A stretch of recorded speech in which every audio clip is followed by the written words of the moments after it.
Pokemon Sapphire.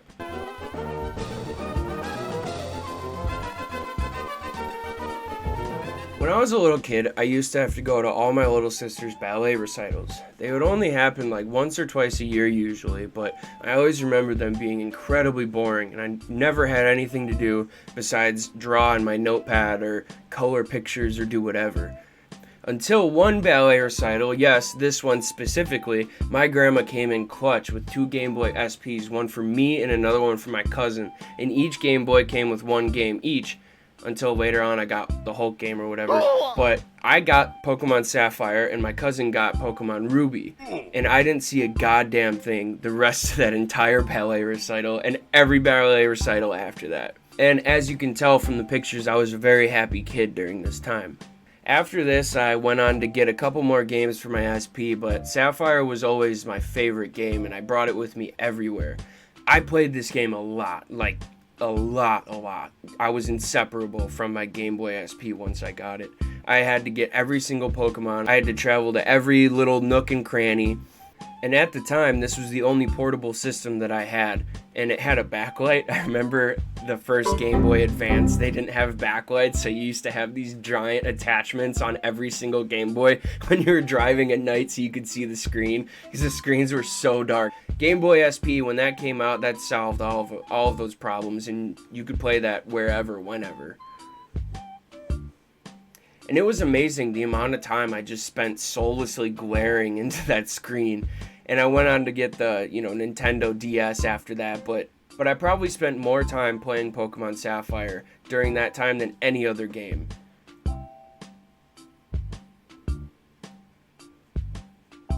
I mean, looking back at it, it doesn't seem like much compared to how much time I spent playing Animal Crossing when I got my DS.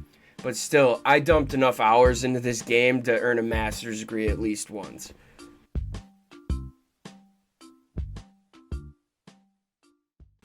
The beginning and opening of Pokemon Sapphire is pretty dope to say the least. I mean, it's dated for its time. It starts up with this obnoxious ass song, like super 8-bit song playing hella loud, and there's a fucking raindrop that comes down, and I'm not gonna say anything cool or like super intellectual about it. I just remember booting that game up and booting it up again as an adult. It just brought back a whole bunch of memories hearing that shitty song. And I don't care what anybody says, 8-bit music usually sucks. That's just my personal opinion. So don't cancel me for that. And I'm not going to say anything funny about the lack of attention the mother has for her 10-year-old son or daughter, whichever you pick. You're running around the entire country battling giant Pokemon and fucking getting beat up and falling down cliffs and shit, and your mom's just sitting at home washing the dishes and fucking doing laundry, getting banged by Professor Birch. And a little bit of time goes on as the story progresses into the game, and you come back to Little Root, your starting town, and you have a new half-sister, courtesy of Professor Birch. I'm just kidding. I just wanted to see if you were paying attention. And I remember starting this game up on the car ride over to the recital after it had been given to me the first time I ever opened it up and played it. And it was super dope. The beginning of the game, you're in the back of a moving truck, and it just felt like I was in a car, so I felt like, wow, this is so cool. I'm in a moving truck in the start of the game, and I'm in a car in real life. That's awesome. And by the time I got past Little Root, the first town, I was hooked. I was instantly just, like, in love with this game, and I was like, okay, I have to find all these cool Pokemon. And then when I figured out you could make forts, and you could have your own little base, and you could do a bunch of dope shit with your forts, like that. Are you kidding me? You had to have a dope fort, or else you weren't pulling any bitches in 4th grade, dude. It was a no-go. If you didn't do that, you were a goner. You were getting made fun of every day. You were the fucking booger kid or the fucking poo pants kid. If you didn't have a cool fort, you were out. You weren't cool. That's just how elementary school worked for me back in the day. And especially once Pokemon came out, man, everybody had dope forts. So it was always like a one-up competition to have the next coolest fort. Like you had to have the dopest fort. You had to have the rare posters and the rare rugs, and it was a whole debacle. The addiction that I had to this game and a lot of my fellow classmates and friends during this time is insane. Like, it was comparable to boomers saying kids nowadays are addicted to TikTok. We didn't have that back then. There was Nokia brick phones, and they sounded like this. So all we had was the Game Boy SP and Pokemon. and a new Pokemon game would come out every 2 or 3 years. So you would play Pokemon Sapphire for 2 years, and then the next one would come out. I think it was Emerald and Fire. And up until this point, I hadn't dumped double-digit hours into a game consecutively. I had like piddle-paddled around with like other games I'd play for like 6 hours, or you'd beat a small, short PS2 game in less than 6 hours back in the day, depending on certain games. But most adventure games you'd be able to beat within 6 to 12 hours. Pokemon Sapphire, there was so much shit to do. You could go anywhere, do anything, and once you got a bicycle, it was over with, dog.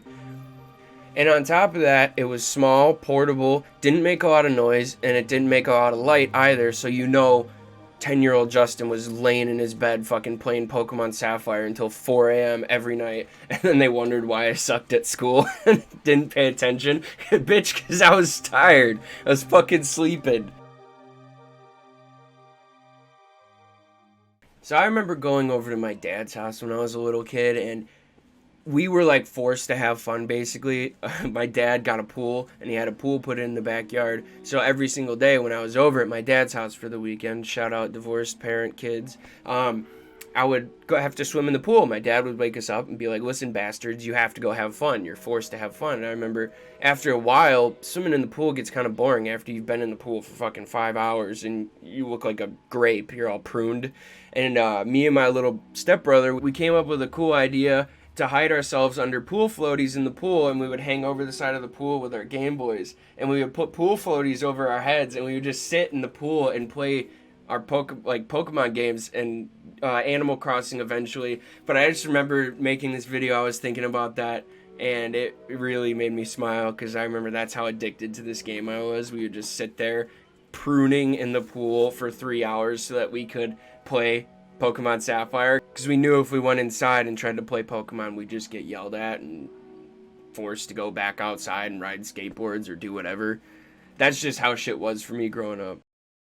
Anyways, guys, I just wanted to make a quick little short video about this game. I was thinking about it the other day, and I was smiling. I couldn't help smile when I thought about all the memories I had attached to this game. Thanks for watching. Subscribe if you're not already. It helps a lot. And if you want, you can just change your mind and decide you hate me in like 2 months and unsubscribe. It's free. You don't have to pay anybody to do that. You don't have to pay anybody. It's perfect, isn't it? Anyways, yeah. Have a good rest of your evening or morning or midday, afternoon, lunch. Bye.